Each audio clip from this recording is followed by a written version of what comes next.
বিজ্ঞানীরা এমন একটি পরীক্ষা করেছিলেন যা দেখলে যে কারোরও হৃদস্পন্দন এক লহমায় থমকে যেতে পারে। তারা জানতে চেয়েছিলেন ক্ষুধার্ত সিংহেরা কি সত্যিই মানুষকে খাদ্য হিসেবে গ্রহণ করে। এই প্রশ্নের উত্তর খুঁজতে কিছু বিদেশি প্রাণী বিশেষজ্ঞদের সহায়তায় তারা একটি অত্যন্ত বিপজ্জনক পরীক্ষা সম্পন্ন করেন। এই পরীক্ষায় একজন পুরুষ ও একজন মহিলাকে একটি কাঁচের খাঁচার ভেতরে আটকে সরাসরি সিংহ অধ্যুষিত জঙ্গলের কেন্দ্রে রাখা হয়।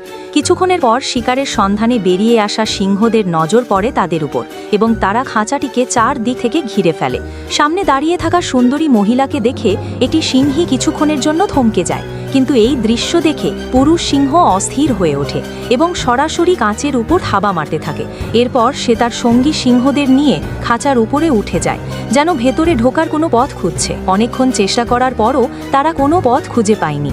পুরুষ সিংহ এতটাই উত্তেজিত হয়ে পড়েছিল যে তার মুখ থেকে লালা ঝরতে শুরু করে। ওদিকে খাঁচার ভেতরে বসে থাকা মহিলার অবস্থা ভয়ে একেবারে কাহিল। সিংহও থেমে থাকেনি, সে বারবার খাঁচার দিকে ঝাঁপিয়ে পড়ছিল, কিন্তু ভারতের তৈরি শক্ত কাঁচের সামনে তারাও ছিল অসহায়। অবশেষে যখন সিংহেরা বুঝতে পারল যে ভেতরে ঢোকা অসম্ভব, তখন তারা শিকার ছেড়ে দেওয়ার সিদ্ধান্ত নেয় এবং সেখান থেকে সরে যায়।